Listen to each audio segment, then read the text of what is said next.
অবশ্যই একটা ইতিহাস, কারণ বাংলাদেশের চলচ্চিত্রের অতীত ঐতিহ্য ছিল, যে ঐতিহ্যগুলো আমরা পুরনো ছবির মাধ্যমে পাচ্ছি। যে পুরনো ছবিগুলো যখন দেখি তখন আমরা সেই অতীতের সংস্কৃতিগুলো দেখতে পাই। কত সুন্দর সংস্কৃতি ছিল। ঠিক পোস্টারের ডিজাইনগুলো, পোস্টারের ছবির নামগুলো হাতে লিখত, কত সুন্দর সুন্দর ডিজাইনে করা। তাই এই যে চেঞ্জ এখন আর তখন, তখন সুবর্ণ সুসময় ছিল চলচ্চিত্রের, এবং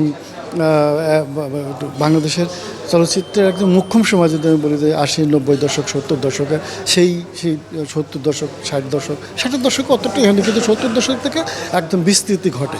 কিন্তু এখানে মনে করেন যে রূপবান, বেহুলা, নবাব সিরাজদৌল্লা, এই যে কালজয়ী সিনেমা, দেবদাস, দুই পাশের রাস্তা, জন্ম থেকে জ্বলছি, গোলাপ এখন ট্রেনে, এই যে এরকম যেসব ছবি যে অতীতে হয়েছে বাংলাদেশের দর্শকরা দেখেছে, সেই জিনিসগুলো দর্শকরা এখনও খোঁজে, যে এখনও সেই চলচ্চিত্রের কালজয়ী গানগুলো দেখতে চায় তারা, এবং দেখেও।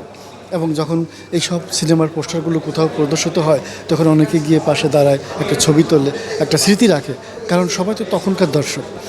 আমি ছোটোবেলায় দেখেছি, যেমন আমি আমার মায়ের কোলে দেখেছি লাঠিয়াল ছবি, আজকে লাঠিয়াল ছবির পোস্টার দেখছি। তো এই যে স্মৃতি, যে আজকে এখানে পোস্টার প্রদর্শনী হচ্ছে, এবং সেই অতীত এবং বর্তমান, যে আজকে 70 বছর চলচ্চিত্রের বয়স, সেই 70 বছরে বাংলাদেশের যে চলচ্চিত্র একটা বিরাট একটা ঘটনা, এটা আসলে নিঃসন্দেহে আমরা স্বীকার করি যে বাংলাদেশের চলচ্চিত্রে একটা সুসময় ছিল, যে সময় সংস্কৃতিটাকে তারা টেনে তুলেছে। এবং তখনকার ডিরেক্টর, অভিনেতা, কাহিনীকার, গীতিকার, সুরকার সবাই ছিল মেধাবী। প্রত্যেকে এক একটা সৃষ্টিশীল বিনোদনের মাধ্যমে তারা সঠিক জিনিসটাকে তুলে আনতো, যার ফলে জিনিসগুলো কালজয়ী হয়ে আছে।